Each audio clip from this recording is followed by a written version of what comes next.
Good evening, everybody. My name is Michael Menduno. I'm the editor-in-chief of In-Depth Magazine. I hope it's a magazine that you all read. It's online. You can find it at indepth, one word, .blog. So please, if you haven't seen it, go over and look at it. Very excited to be here today. I want to thank you all for coming to the webinar. And in particular, I want to thank our many supporters, GUE, Patty, International Training, RAID, ESA, of course, Dan Europe, and Temp Deox Products for being here. I also want to thank the Blue and Blue Dive Club and Video Solutions who are producing our webinar today. So the title, of course, of our webinar is Gas Analysis is Not Sexy, but it will save your assets. And in particular, we want to focus on understanding both, not yet, one sec, the causes, understand the causes and risks of getting contaminants in your gas and what you can do about it as a diver or a dive center. So that's what we're going to talk about today. But before we start, I want to have a little aside. So in preparing for the workshop, I began by calling some of our supporters, and I called my friend Paul Toomer, who of course is the president of RAID. And I said, Paul, are you going to be in the workshop? He goes, mate, we are, but I disagree. I said, huh? He goes, gas analysis is sexy, mate. It is sexy.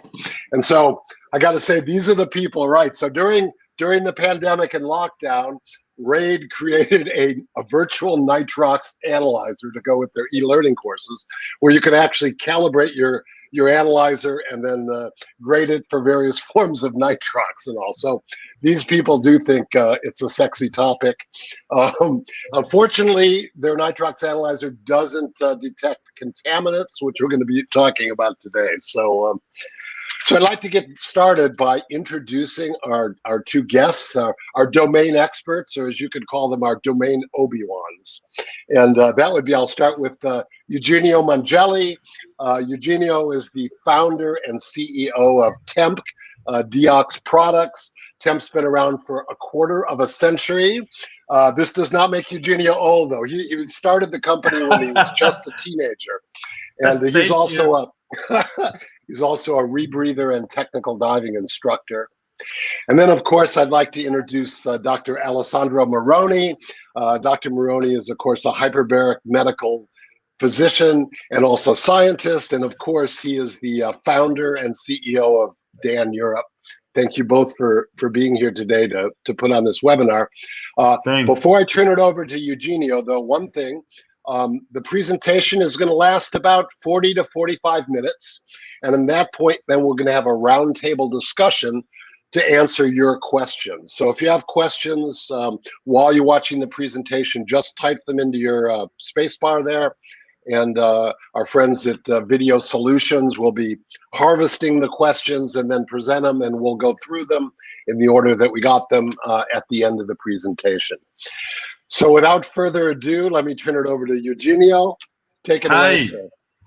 Thank you, Mike, for introducing me, and thanks, Alessandro, for having joined us in this adventure. I'm very excited being here tonight or today. I'm sorry, because we are broadcasting live, and then we have friends around the world watching us. That's very exciting for us. And I would like just to start saying that we started this this webinar just in a funny way, because we were contacted by some friend of us saying, hey, why don't we share some information we have about the gas, the contamination, and what's happening in the gas. And then we decided to do that. Then we contacted Michael and we contacted Alessandro, and then we are here now, talking and sharing our experience. Of course, please, we don't want to bother you, so place as much question you have, and we will be very happy to reply, and also later on in a private chat or in Facebook, wherever, And Alessandro and Michael, please, during my speech, jump in with no problem, and then let's talk with, let's start. Okay, Mauro, please, can you just put the presentation? Can we start? Okay, here we go. So we started with this, the title. Just two questions, two words on the titles. When we go to the exhibition, to the show around the world, we are attracted by beautiful suits, golden regulator, new computer, but gas analysis is a bit boring, of course, but we are used to say that it sometimes really save your assets, and then I thank Michael for finding this proper term. And then, okay, we tonight we want to say and to tell you something about, the gas analysis and what's happening. Next, please. Okay, go ahead. Avanti. Oh, yes. So what we say is that the gas analysis is a prerequisite of safety. That means that gas analysis should be on top of all our priority, because it is the air that we are going to breathe.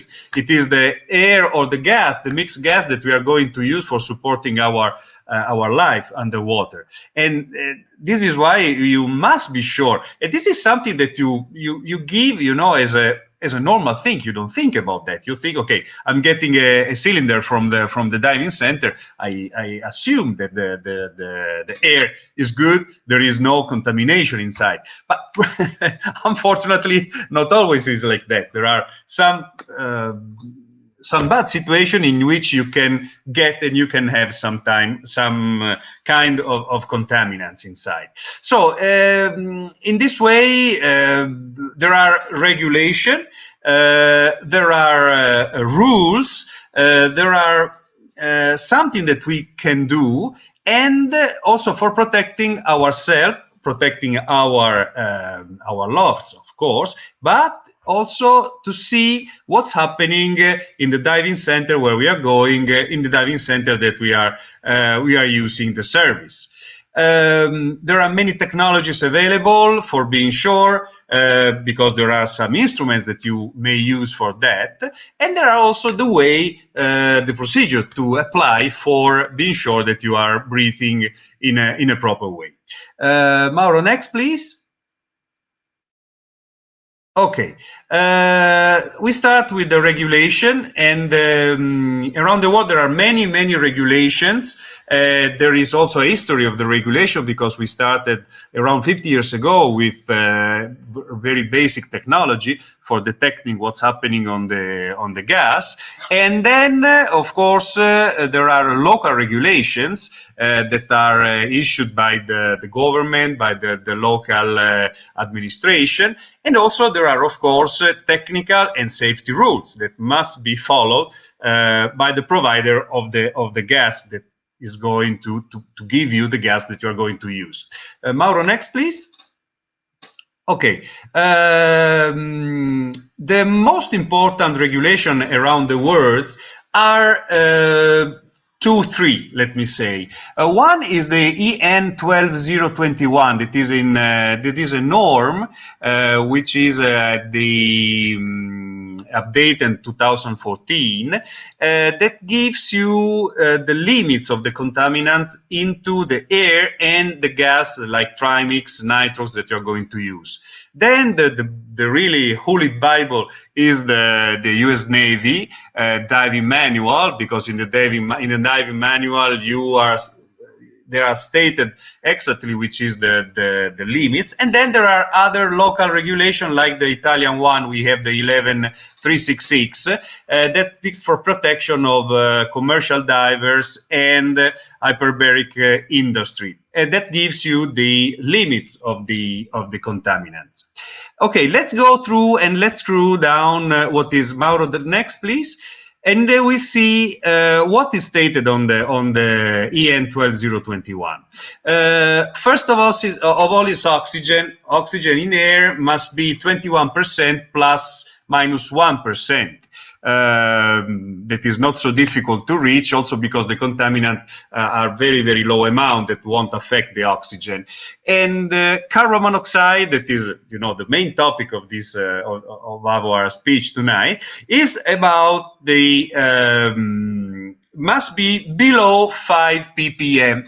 Ppm is a term, is a very technical term that means part per million. Just for giving you an idea, 5 ppm means 0.0005%. So you see, it's a very, very, very small amount of gas. And you see how dangerous is carbon monoxide, because also so small amount of gas, of contamination, may affect you, may affect your health. Then there is carbon dioxide, that is 500 ppm, higher, that is more or less the amount that you have in open air. Of course, if you are in the middle of the ocean, in the Maldives, you have 300. If you are downtown Milan or New York, you may have 1,000 ppm as a basic level. But anyway, this is what the norm says. The oil mist, the vapor of oil, must be below 0.5 milligram per cubic meter. No taste, no odor, and the air should be also without vapor of water, because water is not dangerous for health, but may affect the mechanics of the regulator of the delivery system. So this is why you need to be careful also about air. Okay, next, please. Okay, the US Navy Diving Manual, 0.43.1, and the PADI standard, they have this limit that are quite similar. They just have higher limit for the carbon monoxide, that is 10 ppm, and a higher limit for the carbon dioxide, that is 1000 ppm. But at the end of the day, then Alexandro will explain, is not so different gap between the two norms, but it is something that must be taken in consideration. So you see the carbon monoxide is 10 ppm, meaning 0.001% of the contaminant. No odor, no taste. Water the same, 24 ppm, or dew point, meaning the temperature of freezing of the gas, of the air. But these are limits that are really used in very, very technical situation. And then VOC, that means the volatile organic compound, meaning oil mist or methane or any other hydrocarbon that may contaminate the air. Mauro, next, please. You see that also the UNI 11366 stays the same, 10 ppm for carbon monoxide, methane, and acetylene, carbon dioxide 500 ppm, oil mist is lower than 20 milligram per cubic meter, oxygen between 19.5 and 22%. Okay, but here in this table, I'm playing and I'm showing you how many regulations that are running now just in the US. For instance, in the US, you will see that all the column is a different specification for a compressed, and are stated all the contaminants that may be allowed, and also the time between control that must be done for releasing a certification of a compressor, of a gas compressor. Okay, so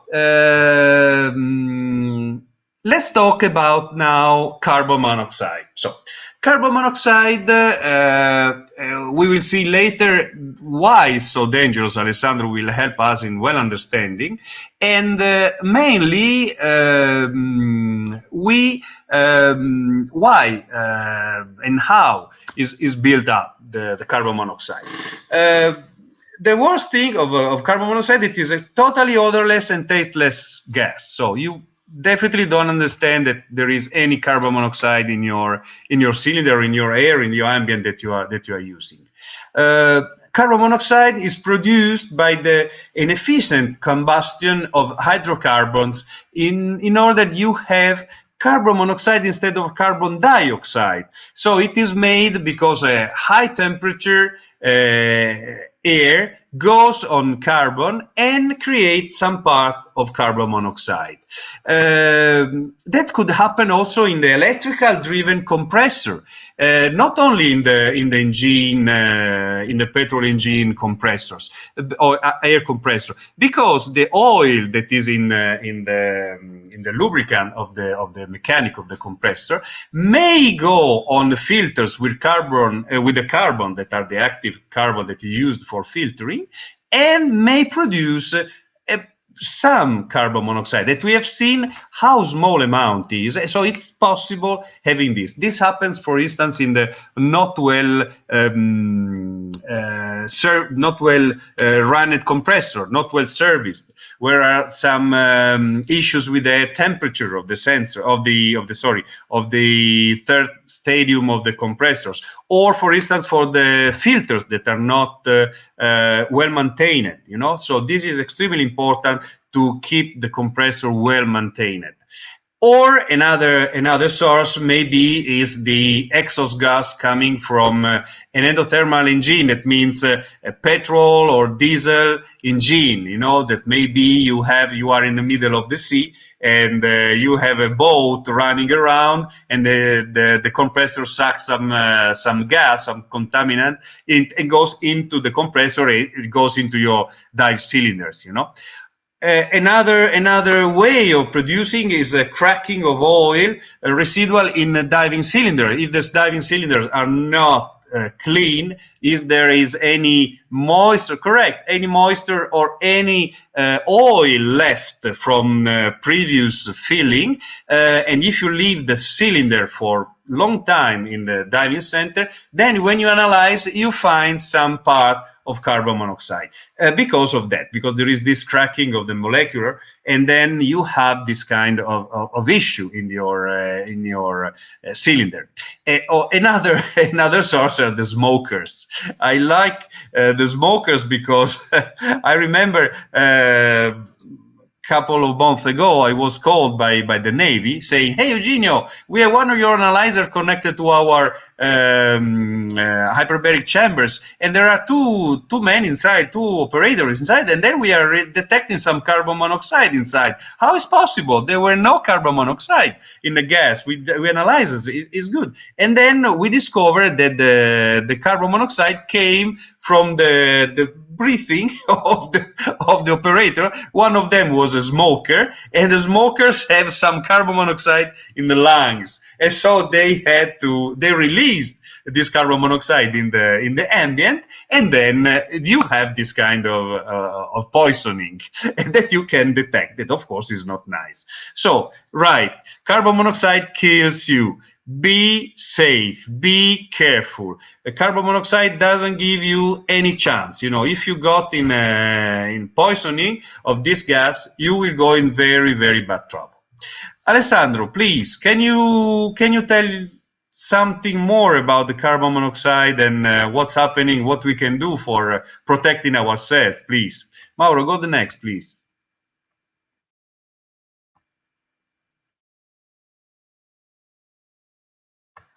Alessandro, sorry, your voice is over. You named it with the right name. Okay. We've got just one appendix. It's a silent, odorless killer. That's the point. In actual fact, carbon monoxide poisoning, frequently acronymized as COP, is actually one of the most common worldwide medical problems.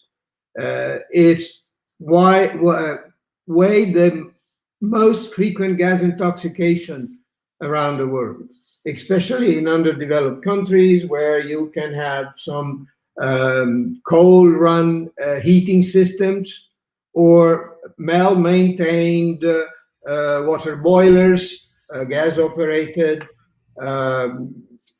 because you can have, in all those cases, that sort of incomplete combustion that Eugenio was mentioning.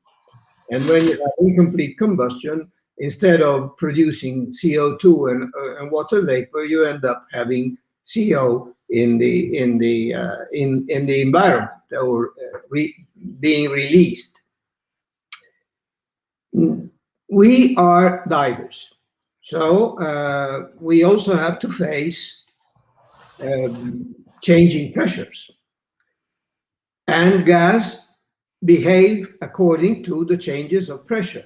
And you are very familiar with the concepts of partial pressure and the equivalent environmental pressure. And you know that the more gas you have, the more percentage or the more ppm or whatever it is. But ppm is another way to describe a percentage presence of any molecule in a mix. So you are very familiar with the fact that we divers do not need to rely only on percentage. We need to rely on the product of percentage by the environmental pressure, because that actually causes what? An increase in partial pressure. And the increase in partial pressure of a gas increases its diffusivity, its diffusion into the tissues.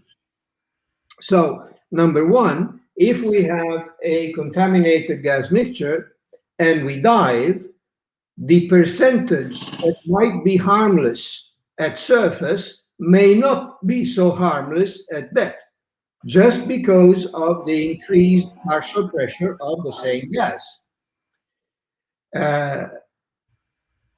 When talking about CO, we have to think about another thing, which is very important. And I sort of joked, played around with words in this slide, starting from the title, and how sexy can a gas analysis be.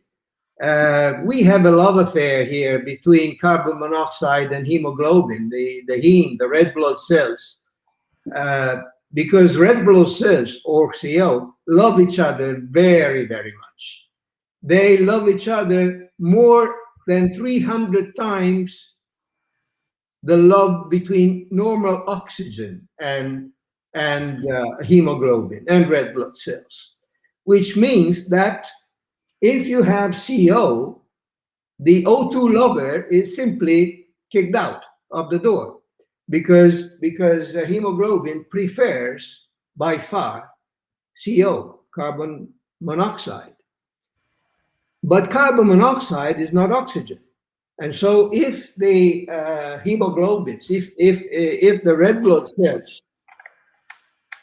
absorb, take up carbon monoxide instead of oxygen, what will we end up with? That the cells will not receive oxygen. So we end up with cellular tissue hypoxia. And if our cells do not receive oxygen, they don't work. They don't have the fuel that is necessary for their engine, internal engines, the mitochondria, the respiration of the cells, to work, actually, and to produce the energy that we need to live. So when breathing excessive quantities of carbon monoxide, we actually incur the risk of cellular hypoxia. And so you will understand what is in the middle part of the slide, because you may have a variety of symptoms depending on the amount and the duration of exposure. Because the more the amount and the more the duration, the more CO links with hemoglobin and the less oxygen is delivered to our tissues. So you will not be surprised by hearing me saying that you can have any kind of symptom, from absence of symptoms if the the carbon monoxide presence is negligible or minimal, to any symptom that can vary from slight tiredness, some headache, weakness, nausea, vertigo, visual problem, loss of consciousness, coma, and death. And all this happens without any alert. All this happens without warning signs like you may have when you breathe excess carbon dioxide, for example, because carbon monoxide does not give you the pre-alert that carbon dioxide normally gives you. And as I said, every organ, every single organ can be affected. both in an acute way, but mind you, also in a chronic modality, because this cellular hypoxia may cause long-lasting effects, which may even become of psychological type or order. And actually, it is very frequent to have what we call the post-intervallar syndromes in chronic carbon monoxide poisoning, with serious disturbances, essentially neurological or cardiological. And you understood the mechanism, and this is the ill love affair between carbon monoxide and hemoglobin. Next slide, please. So what can we do?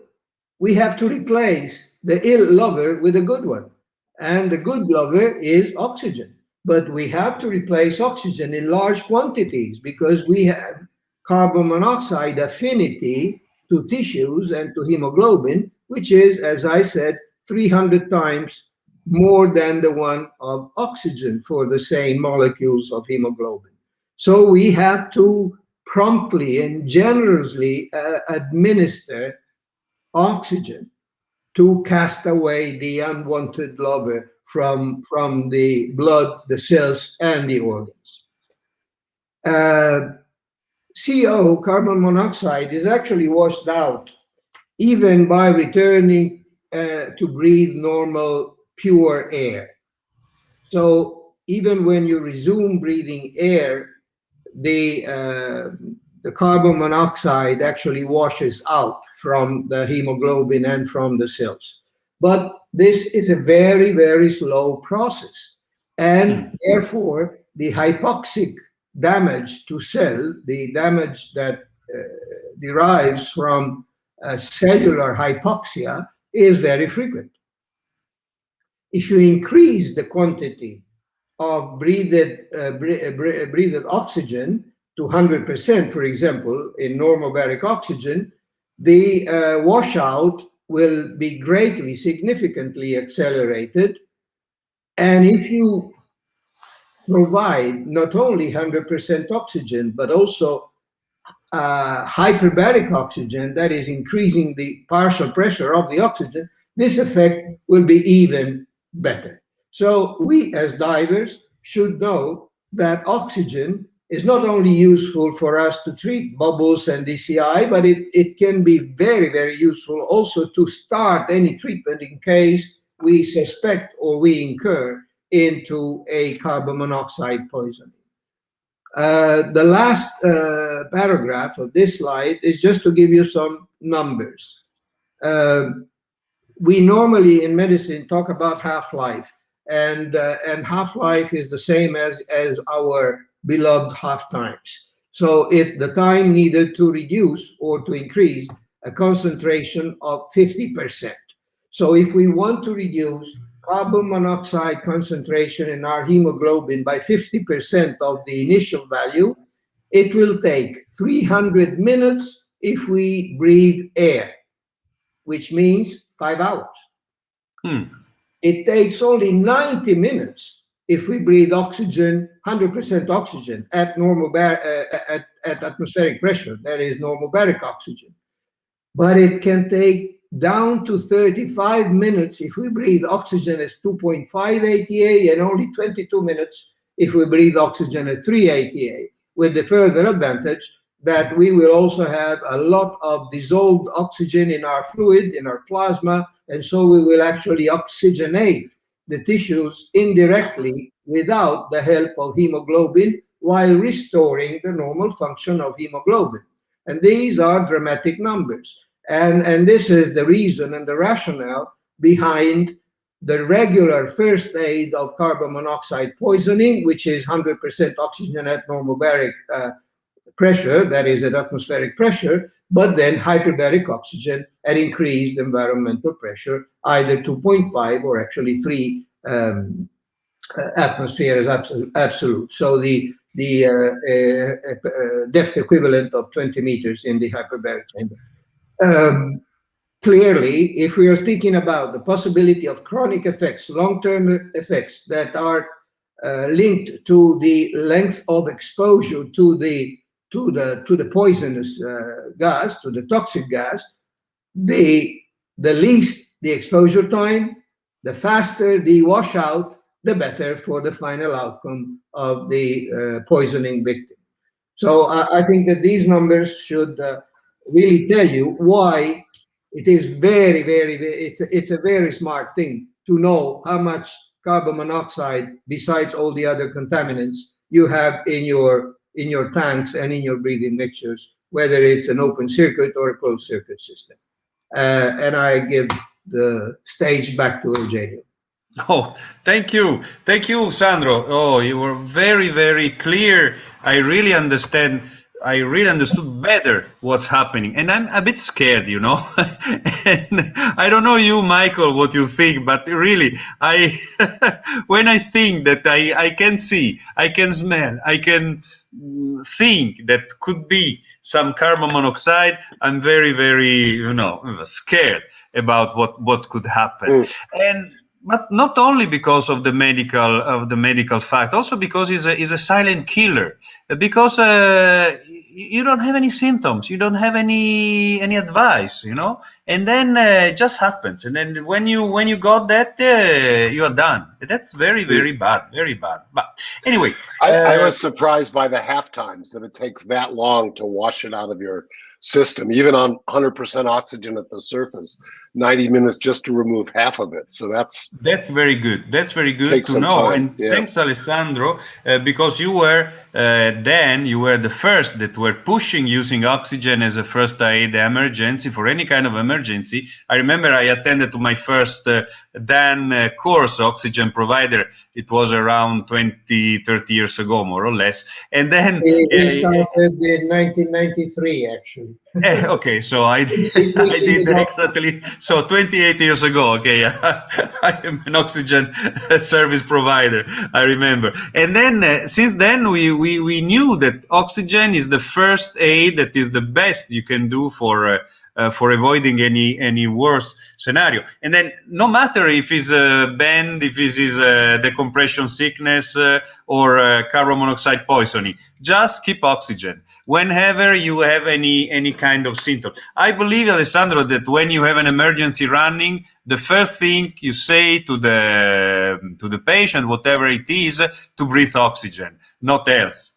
Well, imagine the case of a diver who surfaces from a dive and go back one slide, Mauro, please.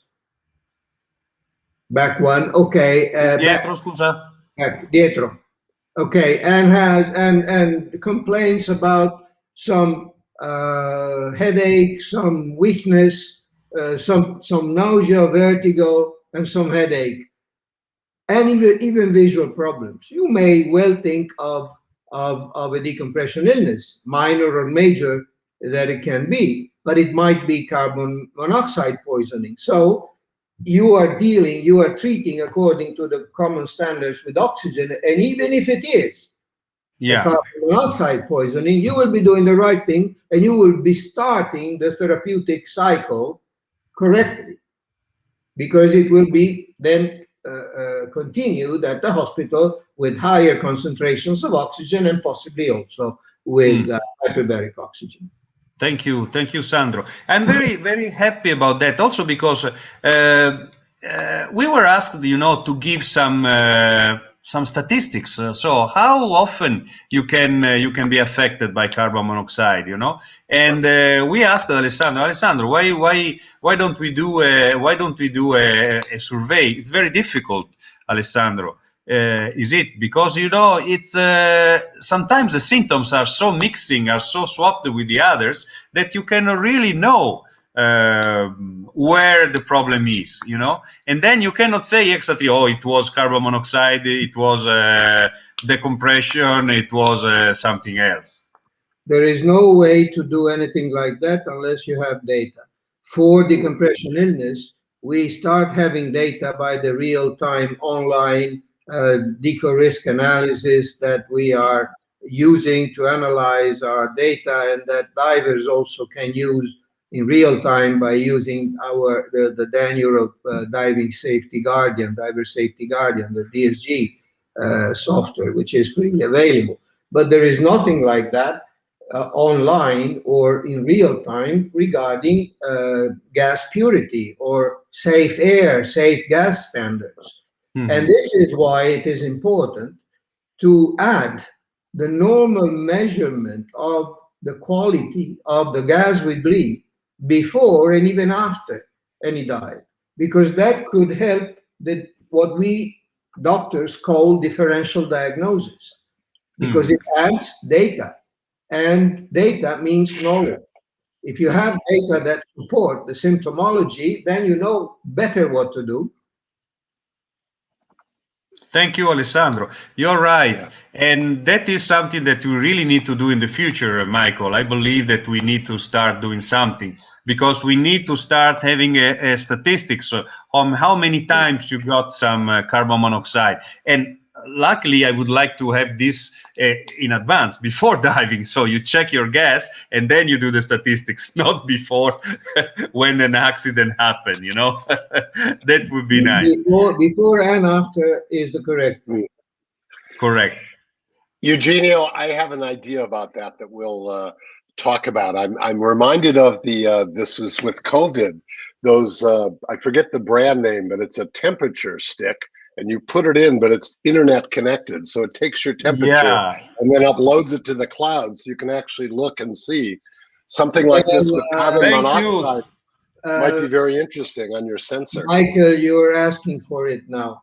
I anticipate that we are producing, we have tested a prototype of a real-time physiological monitor before, during, and after the dive, that transmits things through acoustic modems, so it can send data packs through the water to a transponder on the surface. And once you're at the surface, you are in the internet, you know, so you're connected everywhere. And now we are also studying a modality. We were just discussing this the other day at the Y40 pool in Padua with our bioengineer. We are discussing the possibility to measure also exhaled carbon monoxide, not only oxygen and carbon dioxide, which is possible through infrared analyzer, you know, the light analyzer. And we use that sort of instrumentation with electrocardiogram stress tests and so on to measure oxygen consumption and carbon dioxide production. So it's not absolutely impossible. This is something that we are working at, for example. Nice. It would be similar to have an online gas analyzer as you actually dive. So it would add the missing part, which is during the dive.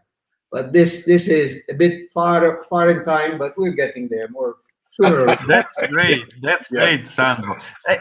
Anyway, thank you, Alessandro, also for that, because you know we have this kind of technology, and thank you for Mauro for going back to the presentation, because go to the next, please, Mauro. Because I would like to say why we designed our gas analyzer, our DeoxSafe, that is the carbon monoxide analyzer. We did that because we found out that there were many fatal accidents around the world, and nobody knew why. And but sometimes after the accident report, the police were testing the gas that were contained in the cylinder that were used by the accident during the accident, and they found out that there were some oxygen, some carbon monoxide. They said, why it's possible? Because when you go to diving and then you are using a cylinder coming from another diving center, for instance, and they gave you the contaminant, the air contaminated, the next dive you do and then you fill with a good compressor, the air keep being contaminated, you know? So this is why. And then we decided to do some personal safety monitor that would be fully mobile, easy to use and easy to maintain. So, so we have this kind of analyzer. You know, I don't want to to push too much, but with this kind that costs just a few $100s, and then you can save, you can be very, very safe on your side, because they are very useful, they are very easy, and then they have also the ability to give you alarm in case of something. And the new generation of this analyzer is also, Michael, have also the Bluetooth connection, so they can go online, and then you can see if there is any contamination. Then we can start doing the data collection of the analysis and of the frequency of carbon monoxide poisoning.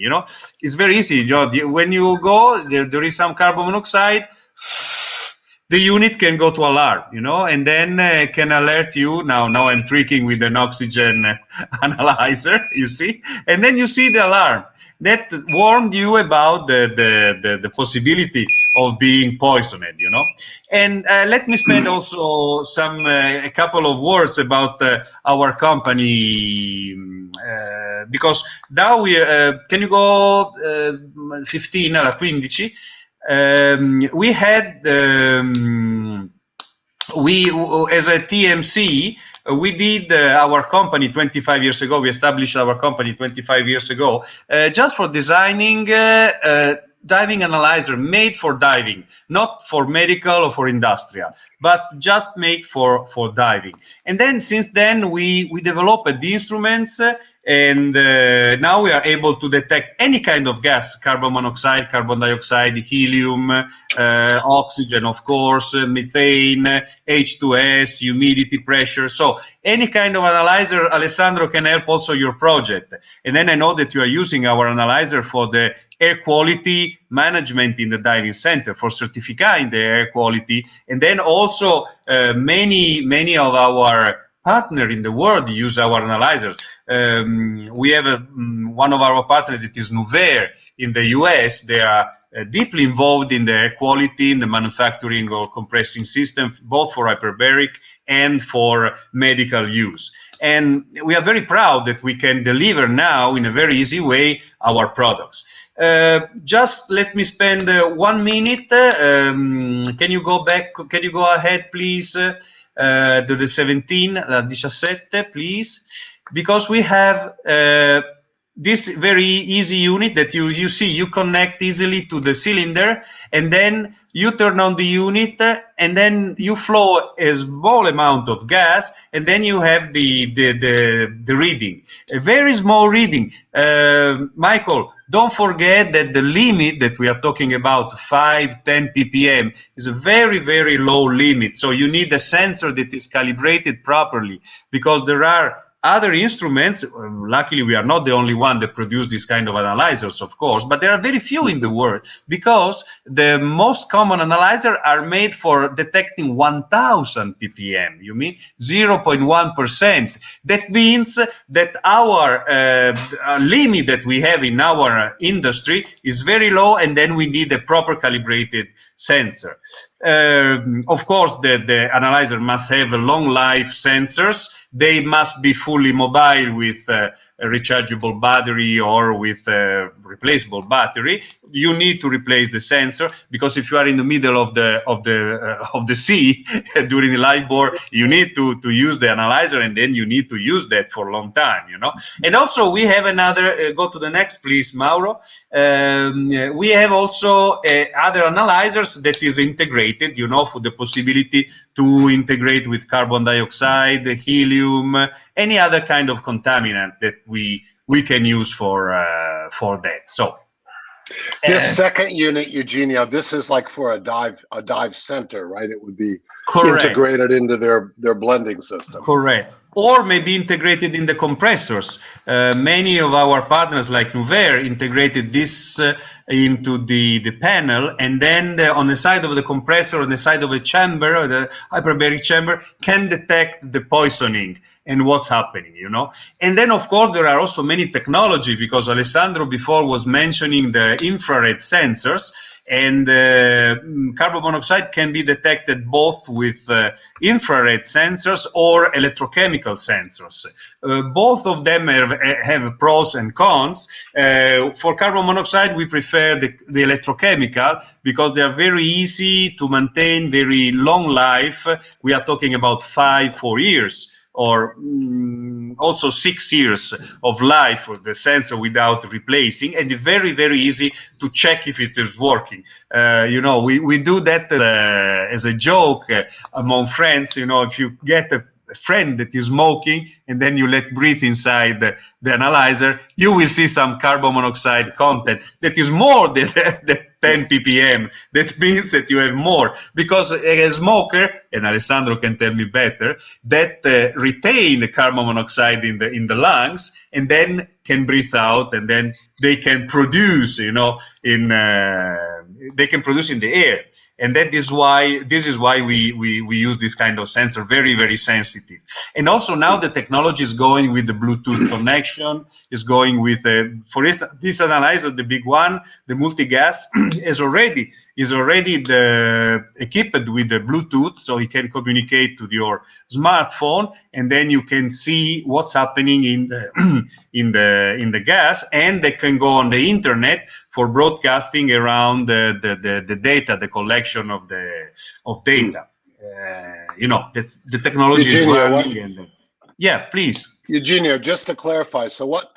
Obviously, people always need to analyze their gas for their oxygen content, helium, whatever their mix is. But you're saying, in addition to that, you should analyze your gas to make, and particularly in certain parts of the world, analyze your gas to make sure there's no carbon monoxide in it. Correct. So it's Absolutely. a second analysis of your gas before you die. That must be also because, there are regulations that allows you, says that your compressor must be compliant with the norm. But when you do when the technician goes and services the compressor, they just do a shot. A picture of that time that the compressor is going well. But what could happen after, 1 week or 1 month after the test, and maybe because the compressor is very stressed, is keeping running for a long time, for instance, because they are serving a lot of people diving, and then the compressor, after 5, 6, 7 hours of interrupted work, can start eating the gas, start warming up the gas. That is the worst period in which also a good compressor or a well-maintained compressor, maybe with a filter that is not going well, may produce some carbon monoxide. That's the moment that you must be aware. And this is why we suggest, all the people to have their own monitor, at least in the diving center. And unfortunately, it's not so common.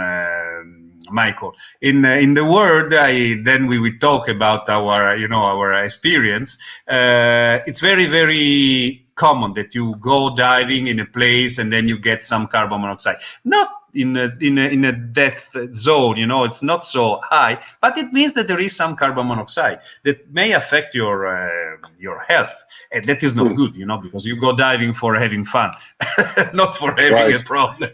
Right. Okay. So we have some questions gathering. So maybe Eugenio, why don't you finish Mauro, the go ahead, presentation, please. and we'll get to questions. Mauro, please. Go ahead. Okay, we would like, before, please. We would like to thank all our supporters, the PADI, RIDE, Global, Underwater Explorer, GUE, ESA, SDI, and all our organizations that made possible to do this kind of event, because it was spread around the internet. I would also to thank our supporter Nuver in the US, and of course all of our customers that made possible us to deliver and to continuously research and develop new products. Okay, so thank you, Michael. So so we'll open it up for some questions. Maybe starting out, why is the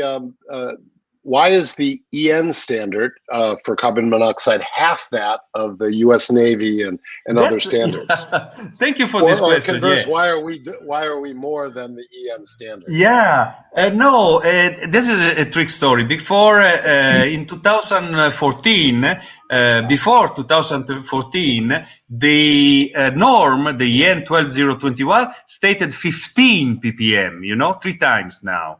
And in the around 2011, it was made a revision of the norm, and then it was kept down to 5 ppm. Just because we are not talking about a dangerous or a very, very bad situation in gas concentration, but because because of safety. Because whenever you have some point of carbon monoxide, it is very easy that the contamination can grow up very fast, in a very fast way. So it is better to warm at 4 ppm, 5 ppm, rather than having 15 or 20 ppm. That is not lethal, you know, it's not yet a very dangerous concentration, but it is still saying that there is something that is you have to take care of. Understand? This is the reason.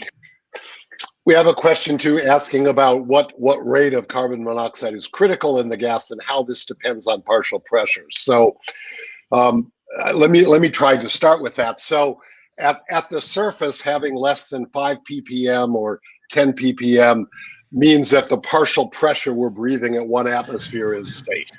But now if you make a dive, let's say you're at, you know what, 6 ATA, 10 ATA, that partial pressure is going to increase. And that's why we keep the ppm low to begin with, because it's going to increase when we go underwater, the partial pressure. Correct. Is that correct? Alessandro, I believe that. Michael answered. Yeah, okay. Yeah, you're right. We also had a question about treatment, putting someone on hyperbaric oxygen for treatment of carbon monoxide. Would this create problems in terms of oxygen toxicity or pulmonary toxicity, etc.? Alessandro, what do you? As we all know, pulmonary oxygen toxicity as well as neurological oxygen toxicity are time-related, time and pressure-related. So clearly, the more you are exposed to critical pressures, the more you're exposed to pulmonary oxygen toxicity, but that does not regard the relative shortness of a hyperbaric treatment session, which may, on the contrary, affect a patient by with a neurological oxygen toxicity episode. But clearly, these things are done in highly specialized centers where the patients are fully monitored and so on. Definitely, it's not advisable to use a deck decompression chamber that you may have on a diving vessel, because this would mean treating a medically critical patient or potentially medically critical patient. So that has not to be done. It was information for you to know why oxygen is important and what is the rationale behind hyperbaric oxygen administration. But even if you start providing normal baric oxygen, 100% oxygen at 1 ATA, as you have seen, you start the treatment in active fact. So thank you, Sandro.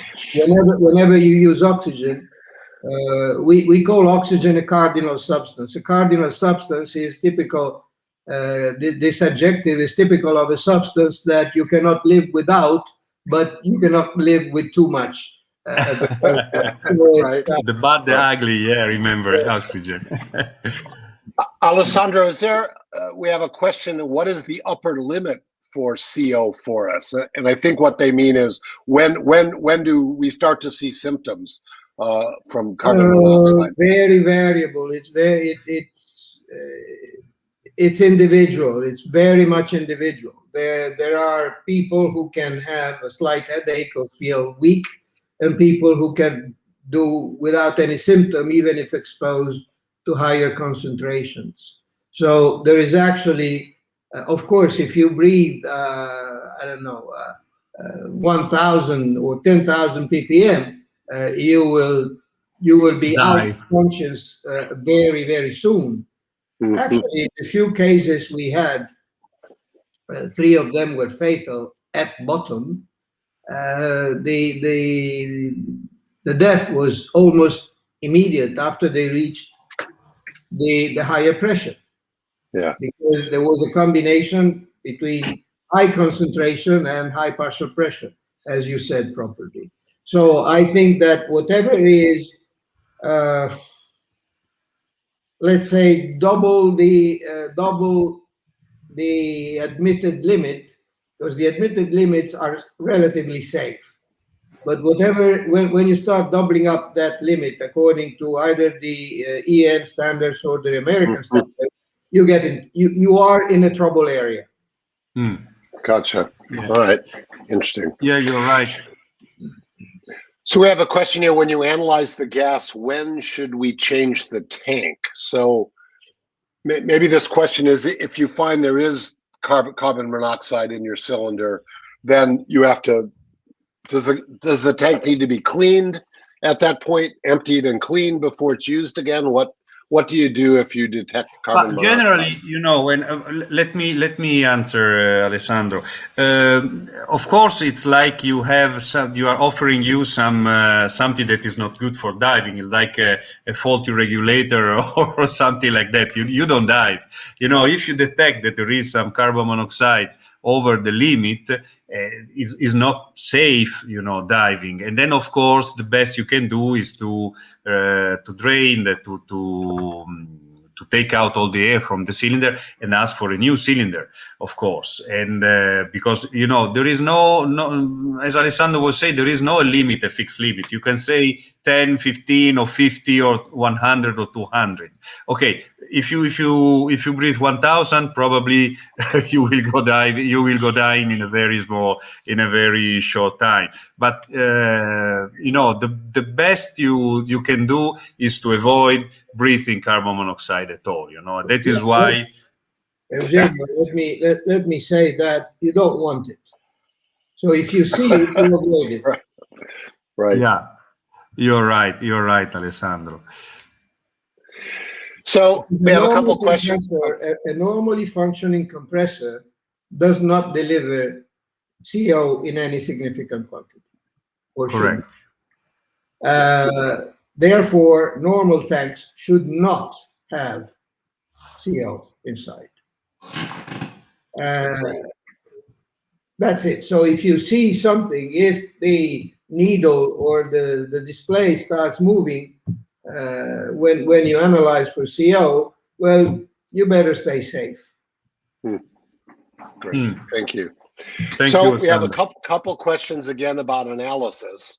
So I think and correct me if I'm wrong, but the procedure should be, if you're going to get your gas from the dive center, you need to analyze your gas when you get it and before you dive. And you'd have an oxygen analyzer if you're breathing nitrox to analyze your nitrox. If you're doing a tech dive with trimix or something, you'd have your analyzer for that. You should analyze your gas before every dive. What we're saying is, in addition to analyzing your oxygen and helium for your dive, you should also be analyzing it for carbon monoxide as well. So and for any contaminants, because what Eugenio mentioned was also water vapor and oil mist.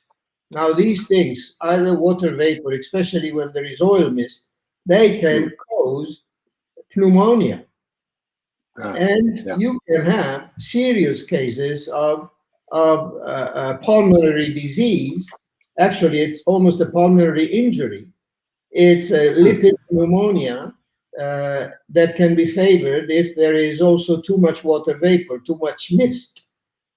If you have too much mist, it's very likely that the filters of the compressor are not that good also for oil. So, in other words, we go underwater. We're not built to breathe water. We carry what we want to breathe. And that is our source of life. Don't we want to have a clean source of life? Yeah, you're right. Yeah, absolutely.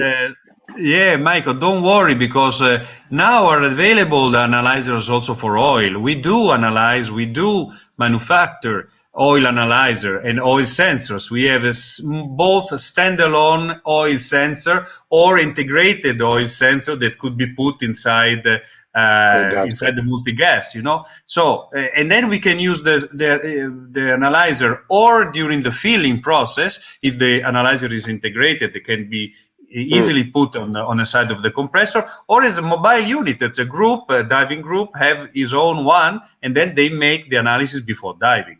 It's very easy to do. It's very, very inexpensive doing this, Michael. Last question, because I think we're out of time here, but let me ask last question. I'm going to combine two questions for both of you.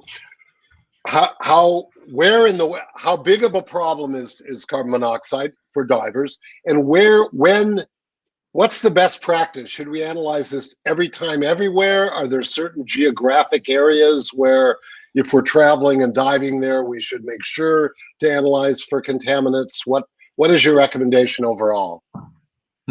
Epidemiologically speaking, carbon monoxide poisoning is by far one of the most common poisoning in the world outside of water, and it affects generally third world underdeveloped countries where maintenance is an issue, and heating with rudimental procedures is a habit, and of course also culture and education is lacking. Therefore, you can see those filling stations and diving centers that, when you see it, you would react like when you see HIV. If I see it, I avoid it. So be careful of how safety conscious are the people that you dive with, because that brings an inherent risk in it of missing control, let's say, and lack of awareness of the problem. As to how frequent it is in diving, well, fortunately, it's not so frequent, but I don't know whether it's not frequent because the proper analysis is not done on fatal or close to fatal accidents or with normal accidents, and it comes up only when it's really a tragedy like the one we had in the Mediterranean 5 years ago with three fatalities. Actually, the entire diving group died. So it's not as common amongst divers as it is amongst the population. But we don't know. We don't know because we lack data.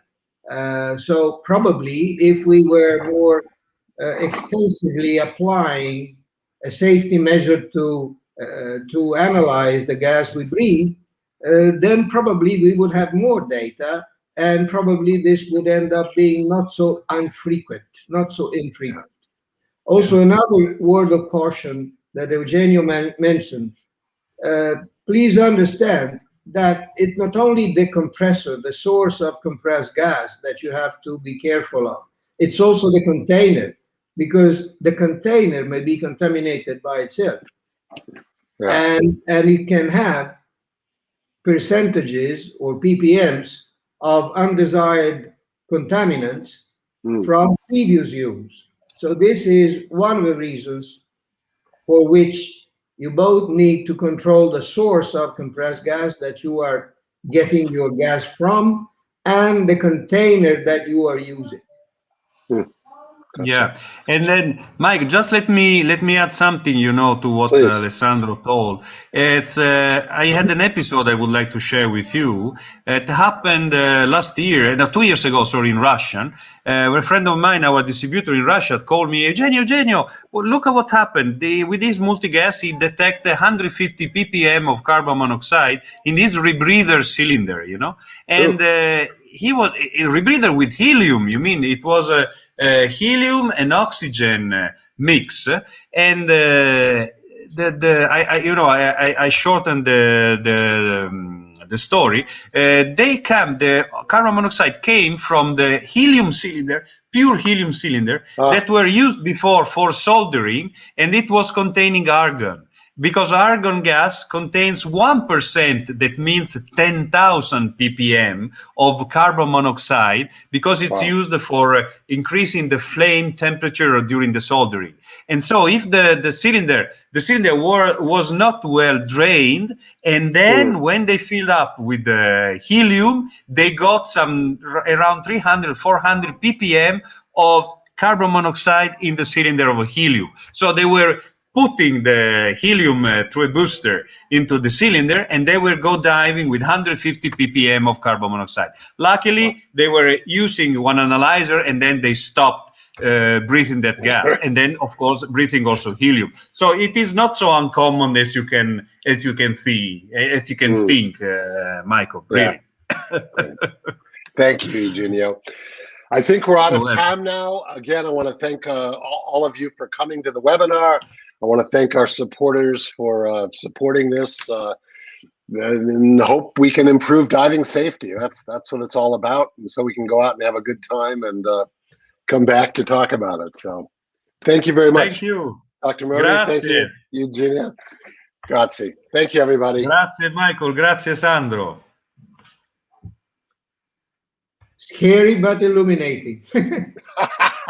There you go.